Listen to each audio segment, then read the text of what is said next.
Hubo un momento, no hace mucho tiempo, en que Mónaco se sentía eterno. 2 kilómetros cuadrados de costa esculpida, vestíbulos de mármol travertino y el zumbido silencioso de un capital que se movía más rápido que en cualquier otro lugar del planeta. La mayor concentración de multimillonarios por cápita de la historia. Un código fiscal redactado exclusivamente con la caligrafía del privilegio. Un horizonte que no parecía una ciudad, sino un monumento erigido a la idea de que ciertas personas, simplemente, habían ganado el juego del capitalismo global. Sin embargo, los monumentos poseen una capacidad inherente para el engaño. Proyectan una ilusión de permanencia absoluta justo hasta el segundo antes de resquebrajarse. Lo que nos disponemos a diseccionar en este capítulo no es un escándalo mediático, no es un colapso financiero repentino, ni una crisis sanitaria, ni el titular estridente de un periódico matutino. Es algo mucho más silencioso, más sutil y, por consecuencia, infinitamente más perturbador. Es la crónica de cómo la dirección postal más codiciada del mundo dejó de ser lo que la psique colectiva creía que era. Y cómo las mentes que mejor entendían su engranaje interno fueron las primeras en empacar sus pertenencias y marcharse, para comprender la metamorfosis que experimenta el Principado en la actualidad. Resulta imperativo desglosar qué era lo que Mónaco se suponía que debía representar. En las décadas posteriores a la Segunda Guerra Mundial, mientras el continente europeo se reconstruía laboriosamente, entre los escombros y los gobiernos soberanos extendían sus manos cada vez más profundamente en los bolsillos de sus ciudadanos. Mónaco realizó un cálculo matemático completamente distinto. Durante la mayor parte de su trayectoria histórica, este pequeño enclave en la Riviera había permanecido en una tranquila irrelevancia. Una mera curiosidad geográfica, célebre por su sino pero desprovista de una gravedad económica real. Todo cambió cuando, en 1869, la monarquía abolió el impuesto sobre la renta. No obstante, la verdadera edad de oro no llegó sino hasta la posguerra. En ese preciso instante histórico, la riqueza comenzó a consolidarse a niveles que el mundo moderno jamás había presenciado, transformando la peculiar oferta monegasca en una propuesta irresistible. El mensaje central era de una simplicidad elegante: traiga su capital aquí, resida rodeado de individuos, con su misma condición socioeconómica y conserve la totalidad de sus ganancias, para las décadas de 1980 y 1990. Esta fórmula de ingeniería fiscal operaba con una eficacia que superaba los sueños de sus propios arquitectos. Los pilotos de Fórmula 1 se establecieron primero, los siguieron las estrellas del tenis internacional, luego los gestores de fondos de cobertura, y finalmente, los fundadores de corporaciones tecnológicas cuyas valoraciones bursátiles excedían con creces el Producto Interno Bruto de naciones enteras.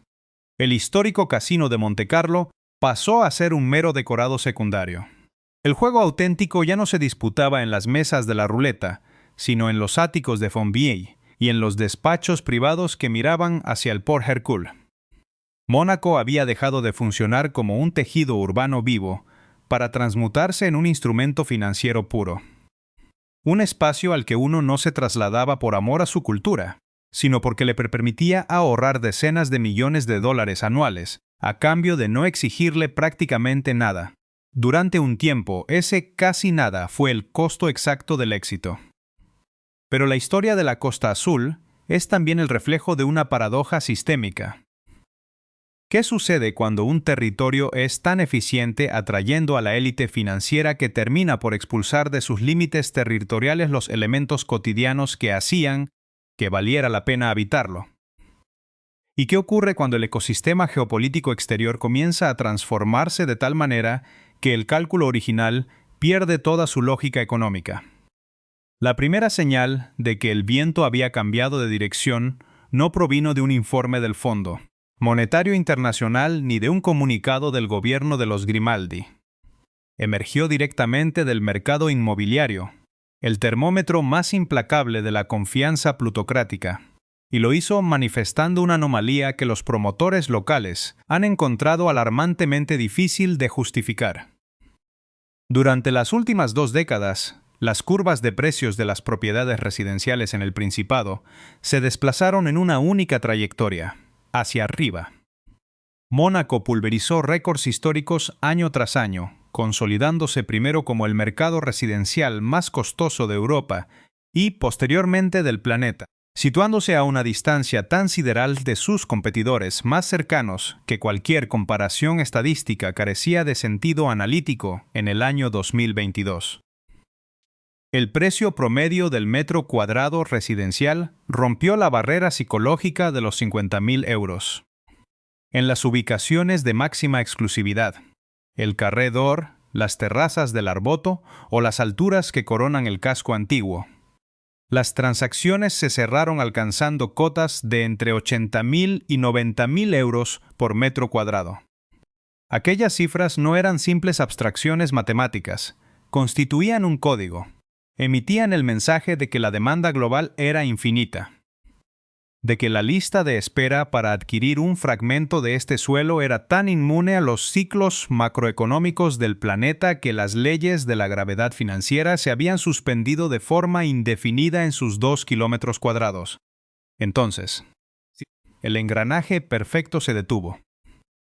En 2023, por primera vez en el registro histórico contemporáneo, el mercado inmobiliario de ultralujo en Mónaco comenzó a evidenciar lo que los analistas del sector describieron con cauteloso eufemismo como un ablandamiento. Propiedades que históricamente habrían sido absorbidas por el mercado en cuestión de días permanecieron inactivas en los catálogos durante meses.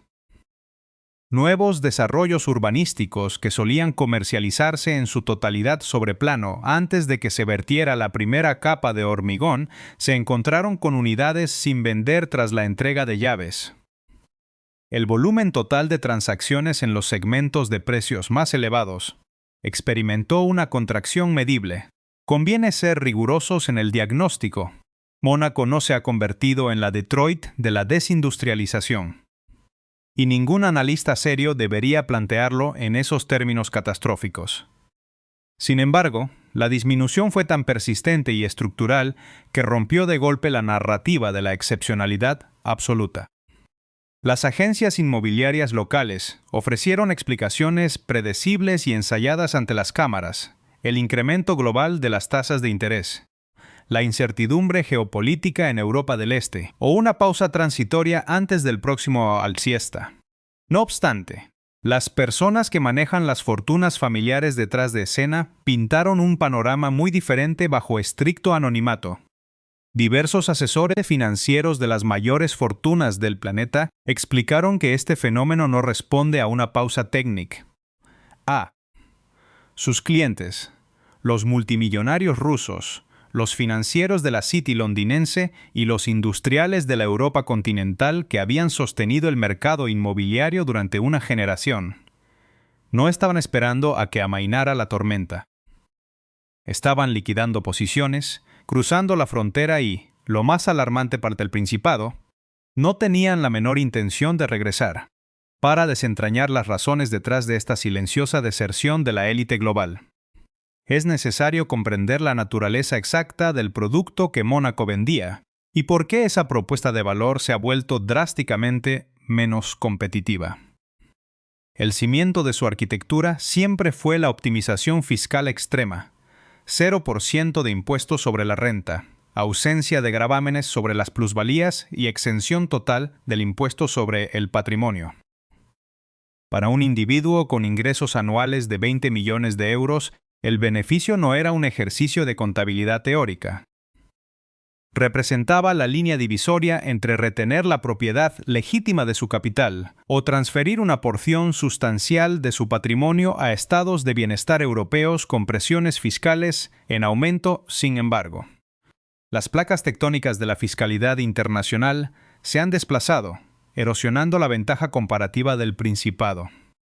En 2021, las naciones del G7 alcanzaron un acuerdo histórico para fijar un impuesto corporativo mínimo global del 15%. Para 2024, el marco inclusivo de la OCDE comenzó la implementación progresiva de sus pilares normativos en gran parte del mundo desarrollado. Estos convenios multilaterales evidencian que la era del arbitraje fiscal sin restricciones está llegando a su fin. No desaparecerá de la noche a la mañana, pero la trayectoria regulatoria es irreversible. Los estados soberanos decidieron que el drenaje de sus bases imponibles hacia microestados de baja tributación había alcanzado un límite intolerable. Cuando las firmas de asesoría financiera observan estos movimientos regulatorios internacionales con la misma precisión con la que un meteorólogo escudriña las caídas de presión barométrica sobre el océano, el mensaje se transmite de inmediato a sus clientes. La ventaja fiscal de Mónaco no ha desaparecido por completo, pero ha dejado de ser un valor absoluto. Y cuando un individuo desembolsa 80.000 euros por metro cuadrado por el privilegio de residir en un territorio que no seleccionó por su riqueza cultural, ni por la vitalidad de su comunidad, ni por las bondades de su clima, en el instante exacto en que el argumento matemático de la optimización fiscal se debilita aunque sea un ápice, toda la ecuación se desmorona de inmediato. La historia humana ya ha ensayado este mismo guión en el pasado. Cuando Constantinopla se desplazó paulatinamente desde el epicentro del comercio del Mediterráneo hacia la periferia, el cambio no se produjo por una derrota militar fulminante. Ocurrió porque las rutas comerciales de la seda y las especias mutaron de eje y las dinámicas económicas se trasladaron a otras geografías. Su clase mercantil no aguardó un decreto oficial para reaccionar. Interpretaron los flujos de capital, recogieron sus mercancías y se marcharon. La metrópolis que abandonaron no se colapsó de forma inmediata. Simplemente se transformó, a lo largo de una generación, en algo radicalmente distinto y más provinciano de lo que solía ser. Mónaco no es la capital del Imperio bizantino. Pero el patrón por el cual el capital privado detecta los cambios de paradigma mucho antes de que las administraciones públicas admitan la realidad es una constante tan antigua como la propia civilización. La presión regulatoria sobre la evasión fiscal es solo un hilo de la madeja, y quizás no sea el más determinante en esta ecuación de declive. Existe otra transformación silenciosa en Mónaco, una variable que resulta sumamente compleja de cuantificar en un gráfico macroeconómico, pero que se percibe de forma nítida al recorrer sus avenidas de hormigón. El Principado se ha vuelto, en palabras de un residente de larga duración, un entorno profundamente agotador. La densidad demográfica y espacial es la manifestación más visible de este ahogo. Hablamos del segundo estado soberano más pequeño del planeta. Tras la crisis financiera global de 2008, el gobierno monegasco se vio obligado a financiar un ambicioso y costoso proyecto de reclamación de tierras al mar, el desarrollo de Mareterra. El objetivo era ganar varias hectáreas al Mediterráneo para edificar un vecindario flotante de viviendas de superlujo bajo el nivel del mar. Sobre el papel de los planos de ingeniería, el proyecto se presentaba como la solución definitiva a la asfixia geográfica de Mónaco, al no poder expandirse horizontalmente debido a las fronteras francesas. La única opción era colonizar las aguas. En la realidad pragmática, esta expansión artificial no hizo más que exacerbar una patología urbana latente. Mónaco posee hoy en día más lujo concentrado por metro cuadrado que cualquier otra coordenada de la Tierra, más restaurantes galardonados con estrellas Michelin, más sucursales de banca privada, más concesionarios de superdeportivos y más escaparates que exhiben mercancías que la inmensa mayoría de la población mundial jamás podrá adquirir. Sin embargo, carece casi por completo de todo lo demás. Carece de zonas verdes expansivas, carece de silencio acústico y fundamentalmente, carece ese anonimato que los individuos de rentas extraordinariamente elevadas anhelan paradójicamente una vez que han pasado años, siendo las personas más ricas de cada habitación en la que entran. Diversos residentes adinerados que abandonaron el Principado coinciden en una misma descripción psicológica de su experiencia. Durante los primeros 3 años, el idilio con Mónaco fue absoluto. Admiraban la eficiencia quirúrgica de sus servicios públicos.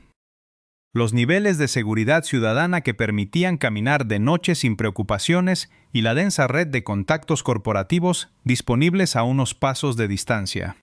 No obstante, con el paso del tiempo, el entorno mutaba ante sus ojos. La ciudad-estado dejaba de percibirse como un refugio seguro para transformarse en una vitrina de exhibición constante, un escaparate tridimensional, donde la riqueza propia ya no estaba protegida por la discreción, sino expuesta al escrutinio permanente. Un estilo de vida tan minuciosamente curado y predecible que terminaba por volverse asfixiante.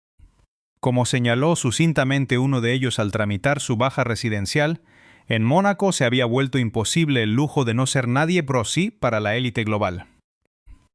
Una clase social cuya característica definitoria es la posesión de opciones de movilidad ilimitadas. Esa sensación de confinamiento claustrofóbico tiene un remedio inmediato y definitivo: un boleto de avión de ida.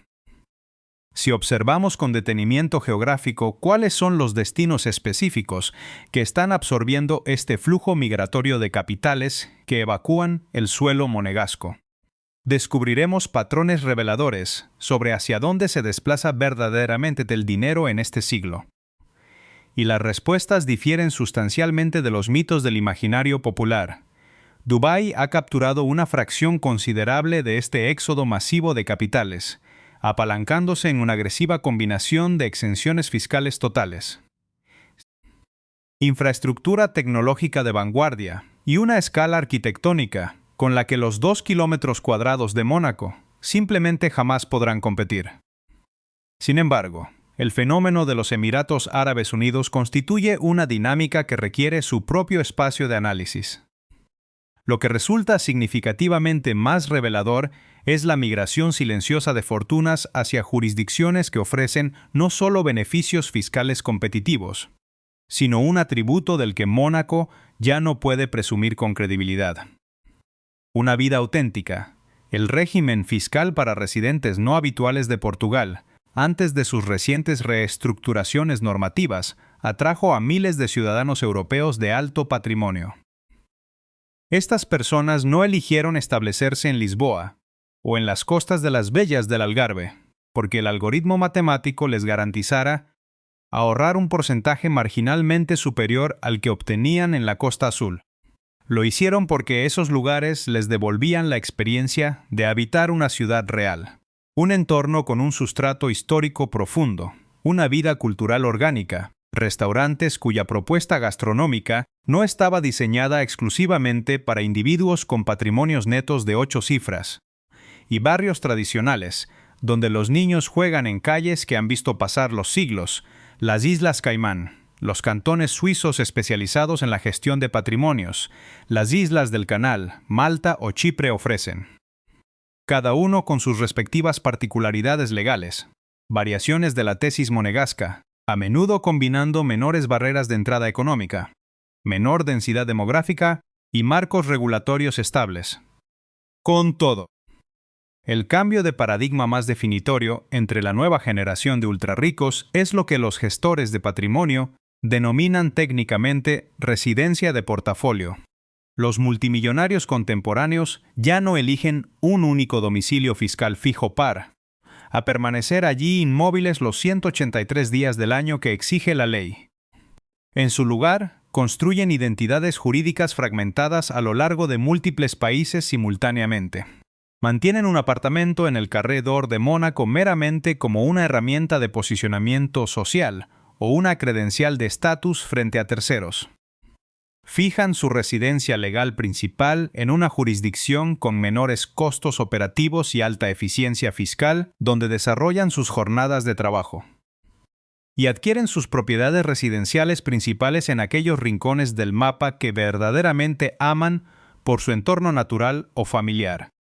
En este nuevo esquema de movilidad global, Mónaco ha dejado de ser un hogar real para degradarse a la condición de una línea de gasto en un balance contable.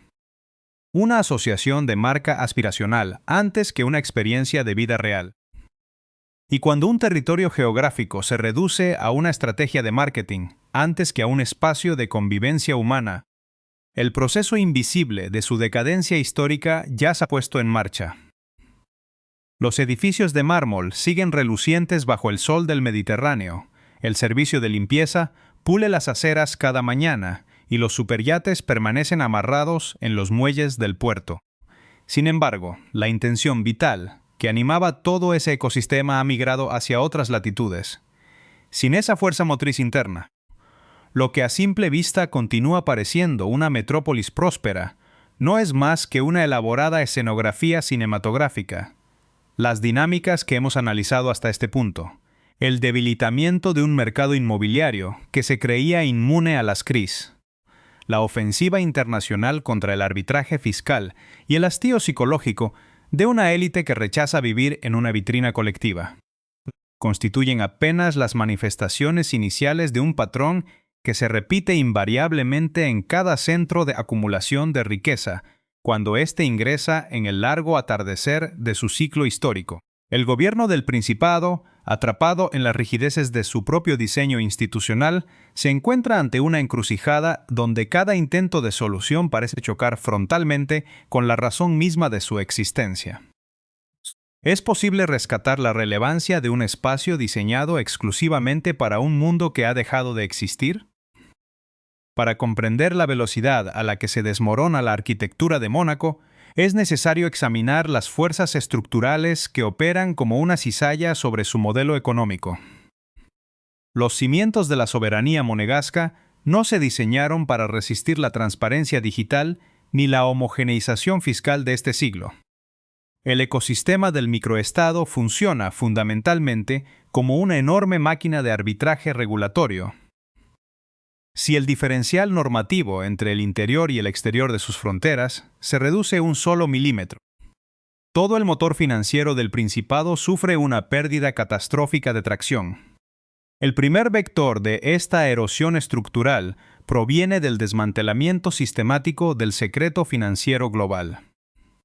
Mónaco construyó su fortuna de posguerra operando en la penumbra regulatoria. Sin embargo, el despliegue del estándar común de reporte de la OCDE en 2017 obligó al intercambio automático de información fiscal entre más de 100 jurisdicciones. En este nuevo tablero, los activos ocultos bajo estructuras opacas dejaron de ser invisibles para las haciendas públicas de París, Londres o Berlín. El capital, que tradicionalmente buscaba Mónaco por su blindaje legal, se encontró de pronto expuesto a una fiscalización automatizada. Los sistemas de inteligencia artificial de las agencias tributarias continentales procesan miles de datos transfronterizos por segundo, transformando los antiguos santuarios de la Riviera en estructuras de cristal. ¿De qué sirve mantener una dirección postal en Montecarlo si el origen y el destino de cada transferencia de capital ya se reporta en tiempo real al país de origen? A esta pérdida de privacidad se suma el peso de la presión geopolítica multilateral. El acuerdo del G7 de 2021, que consolidó un impuesto mínimo corporativo del 15% global bajo el denominado Pilar 2 de la OCDE, atacó el núcleo de la estrategia monegasca: la exención total del impuesto de sociedades a aquellas corporaciones que generen más del 75% de sus ingresos fuera del Principado. Esta reforma eliminó la ventaja competitiva de las empresas holding que utilizaban los despachos frente al Port Hercule como meros buzones de desvío de beneficios. Las corporaciones multinacionales que antes canalizaban sus ganancias hacia el microestado, hoy enfrentan impuestos complementarios en las jurisdicciones donde realmente operan, neutralizando el beneficio de la radicación monegasca. Las consecuencias de este cerco tributario internacional ya se reflejan en las estadísticas internas del Principado. Los informes macroeconómicos revelan una alteración sin precedentes en la composición de sus ingresos públicos. Tradicionalmente, Mónaco compensaba la ausencia de impuestos sobre la renta mediante el impuesto sobre el valor añadido, que representa aproximadamente el 50% de la recaudación estatal total del país. No obstante, al contraerse el volumen de transacciones de ultralujo y estabilizarse a la baja la venta de activos inmobiliarios residenciales de alta gama, la recaudación fiscal vinculada a los derechos de registro y las mutaciones de propiedad, experimentó un retroceso medible del 12% en los últimos ejercicios fiscales analizados. El Estado monegasco, concebido para operar sin déficit presupuestario, gracias al flujo interminable de capitales extranjeros, empieza a descubrir los límites de autofinanciar una infraestructura urbana hipertrófica con una base de consumidores residenciales que envejece y se reduce. Esta vulnerabilidad fiscal se entrelaza con una crisis de saturación física que roza los límites de la física elemental. El territorio de Mónaco es una jaula de oro de apenas 202 hectáreas. Para mantener el flujo de ingresos por construcción, el gobierno ejecutó el megaproyecto Mareterra, una obra de ingeniería que costó más de 2.000 millones de euros y exigió el vertido de cientos de miles de toneladas de arena y hormigón sobre el lecho marino mediterráneo. El objetivo era inyectar 6 hectáreas adicionales de suelo residencial de ultralujo al mercado. Sin embargo, la física y la habitabilidad urbana cobraron su factura. La densidad demográfica del Principado alcanzó una cota asfixiante de más de 19.000 habitantes por kilómetro cuadrado, consolidándose como la más elevada de cualquier estado soberano en el mundo. Esta congestión transformó la experiencia cotidiana de la élite en un calvario logístico.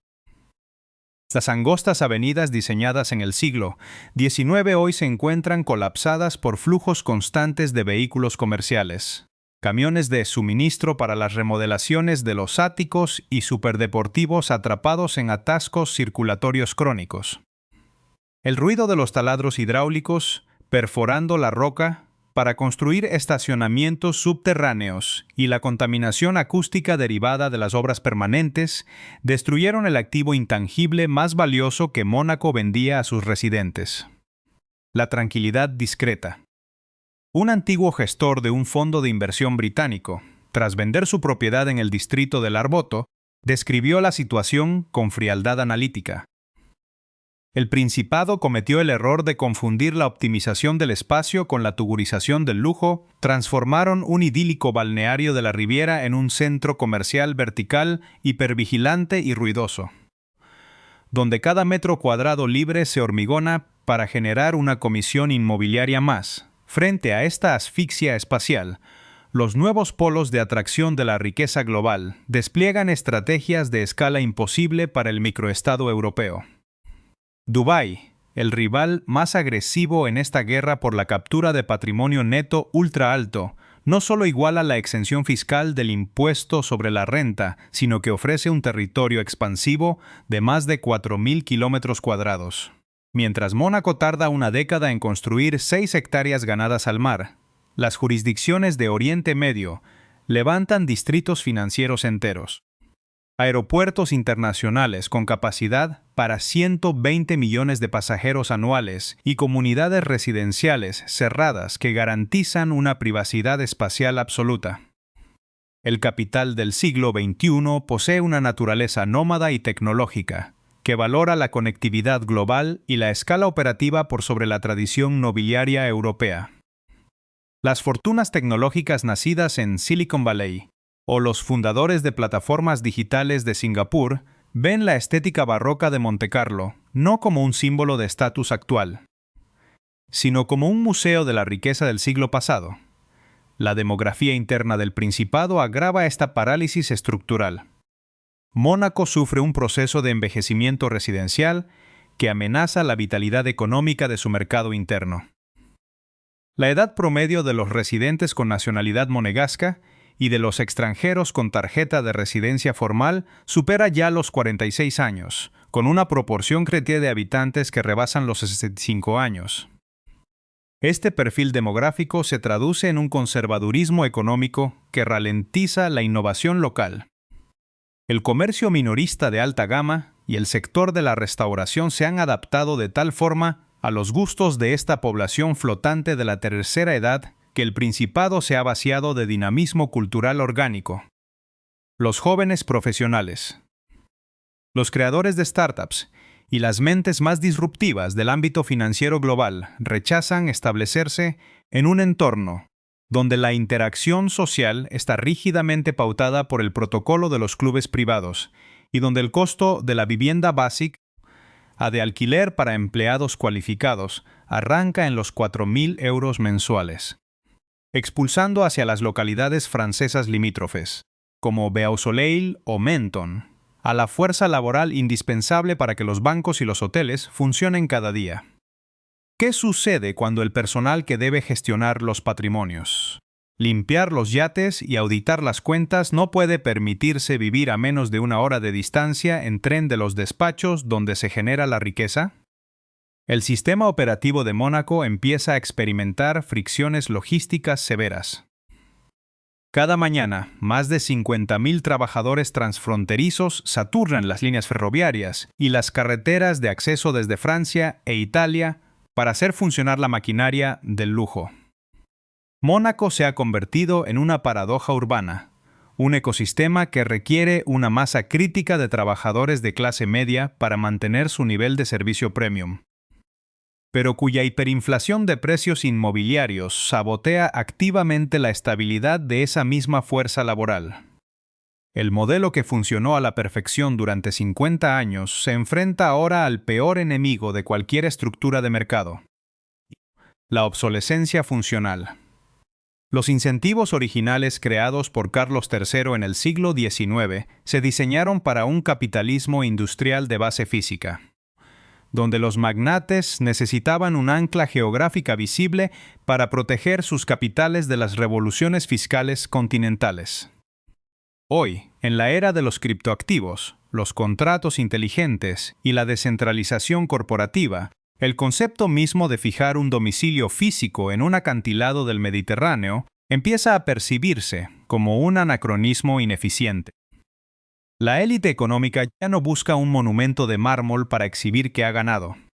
Busca redes distribuidas que le permitan operar en la ubicuidad absoluta. Las alarmas en las oficinas gubernamentales de la Place de la Visitation suenan con una frecuencia inusitada, mientras las estadísticas de nuevas solicitudes de residencia muestran una tendencia a la baja que la narrativa oficial ya puede ocultar con campañas de relaciones públicas sobre sostenibilidad y ecología marina. Las verdaderas causas del declive son profundas, estructurales, y avanzan sin prisa, pero con la firmeza implacable de un cambio de era. Las consecuencias de esta erosión estructural ya no pertenecen al ámbito de las proyecciones teóricas. Se manifiestan de manera tangible en el tejido cotidiano del Principado. Cuando el capital nómada comienza a retirar sus anclas, las primeras grietas no se observan en las fachadas palaciegas, sino en la sutil desaceleración de los rituales que antes definían la opulencia monegasca. El puerto no se vacía de la noche a la mañana, pero el perfil de sus embarcaciones se transforma. Los superyates de última generación, aquellos cuyos costos de mantenimiento anual superan el 10% de su valor de fabricación, eligen cada vez más los muelles hipermodernos de las marinas del Golfo Pérsico para pasar el invierno austral. Port Hercule conserva su prestigio geográfico, pero empieza a operar como un estacionamiento estacional de naves secundarias, desprovisto del dinamismo financiero que antes se pactaba entre sus cubiertas de teca. Esta mutación se traduce en una sutil pero persistente parálisis en los sectores más exclusivos de la economía interna. Las boutiques de la Place del Casino y los exclusivos despachos de gestión de activos experimentan una transformación en su volumen de actividad real. Una consultora financiera que operó durante 25 años en el Boulevard de Moulins, bajo condición de anonimato, describe el panorama actual con fría lucidez.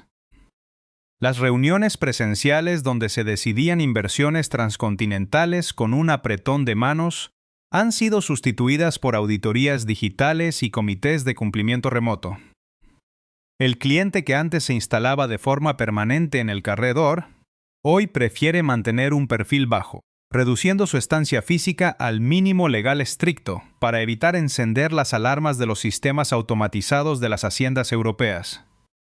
Mónaco ya no es el epicentro donde se genera el movimiento del dinero, sino el nodo donde el capital simplemente descansa de forma estática. El futuro del Principado se dibuja sobre un tablero de escenarios complejos donde las inercias de Alsazo chocan frontalmente con las demandas de un nuevo orden macroeconómico. Las proyecciones de los analistas apuntan a 3 posibles trayectorias para las próximas décadas. El primer escenario, defendido por el oficialismo institucional, plantea una estabilización basada en el hiperlujo nicho y la sostenibilidad ecológica. Bajo esta premisa, desarrollos como Mareterra lograrían consolidar una masa crítica de residentes de ultraalto patrimonio netamente europeos que, fatigados por la inestabilidad regulatoria de sus países de origen, aceptarían la densidad urbana a cambio de seguridad física absoluta y un entorno con certificaciones medioambientales de vanguardia. Sin embargo, este camino exige que el Principado mantenga un nivel de gasto público en infraestructura tan elevado que podría terminar asfixiando sus propias reservas financieras si los ingresos por transacciones inmobiliarias no recuperan su dinamismo histórico. El segundo escenario, más sombrío, pero rigurosamente analítico, dibuja la progresiva transformación de Mónaco en un parque temático financiero, de lujo para la tercera edad. Al encarecerse de forma prohibitiva el acceso a la vivienda para las nuevas generaciones de profesionales y emprendedores tecnológicos, el microestado corre el riesgo de convertirse en un enclave demográficamente esclerosado, habitado de manera efectiva por rentistas jubilados cuya capacidad de innovación económica es nula. En este contexto, la actividad de la ciudad-estado se reduciría a la gestión de legados patrimoniales y al turismo de masas de alto poder adquisitivo que acude atraído por la nostalgia de los eventos clásicos, como el Gran Premio de Fórmula 1 o el Salón Náutico. Mónaco mantendría el brillo de su mármol pulido, pero perdería definitivamente su relevancia como actor influyente en la arquitectura financiera internacional. Existe un tercer escenario, derivado de la creciente fragmentación geopolítica global, donde Mónaco se vería obligado a renegociar de manera profunda sus acuerdos de vecindad con la Unión Europea y fundamentalmente con Francia. Si la presión internacional para erradicar por completo los oasis fiscales se intensifica bajo el liderazgo de bloques económicos cada vez más coordinados, el Principado podría verse forzado a introducir estructuras impositivas homologadas sobre la renta de los extranjeros residentes para evitar sanciones comerciales severas, o el bloqueo de sus conexiones financieras con el sistema bancario continental. En el instante exacto en que una reforma de esa naturaleza se materializara, el motivo fundamental que impulsó el milagro económico monegasco desde 1869 se desvanecería por completo, acelerando la fuga definitiva del capital restante hacia jurisdicciones verdaderamente soberanas y geográficamente inalcanzables para los reguladores occidentales. El declive de Mónaco, por lo tanto, no debe leerse como un evento aislado o un fracaso de gestión administrativa local. Representa una lección universal sobre los límites del éxito cuando éste se construye sobre la base exclusiva del arbitraje fiscal y la exclusión social. La historia de las civilizaciones demuestra de manera sistemática que aquellas comunidades se orientan en la totalidad de su diseño urbano y legal a servir de manera unívoca a las necesidades de la clase económica más poderosa de una era, terminan siendo rehenes de la movilidad intrínseca de esa misma clase. El capital no posee lealtades geográficas ni compromisos culturales permanentes. Se desplaza con la frialdad de un algoritmo hacia aquellas coordenadas del mapa donde la relación entre riesgo regulatorio, costo impositivo y comodidad operativa le resulte más favorable. Cuando una ciudad-estado sacrifica su diversidad demográfica, su espacio público, su tranquilidad acústica y su vitalidad orgánica para maximizar el valor de su suelo por metro cuadrado, termina por destruir las cualidades sutiles que inicialmente la hacían atractiva para los seres humanos. Independientemente de la dimensión de sus fortunas, Mónaco se enfrenta hoy al espejo de su propia saturación. Una máquina urbana perfecta en su ejecución técnica, pero vacía de la fricción social y creativa que dota de vida auténtica a las grandes metrópolis de la historia. Las luces del casino continuarán encendidas cada noche, reflejándose sobre las aguas del Mediterráneo. Los yates seguirán desfilando frente a las terrazas de Montecarlo, y la familia Grimaldi mantendrá el protocolo centenario de su corte. Sin embargo, el alma económica de este enclave, aquella vibración silenciosa del dinero moviéndose más rápido que en ningún otro lugar de la Tierra, ya ha comenzado a buscar otros horizontes. Las grandes transformaciones históricas nunca se anuncian con una declaración estrepitosa, se consolidan en el silencio de un despacho privado. Cuando el propietario de una inmensa fortuna firma el formulario de cambio de residencia legal y solicita que sus estados de cuenta se envíen, a partir del próximo trimestre, a una nueva dirección postal en otra jurisdicción.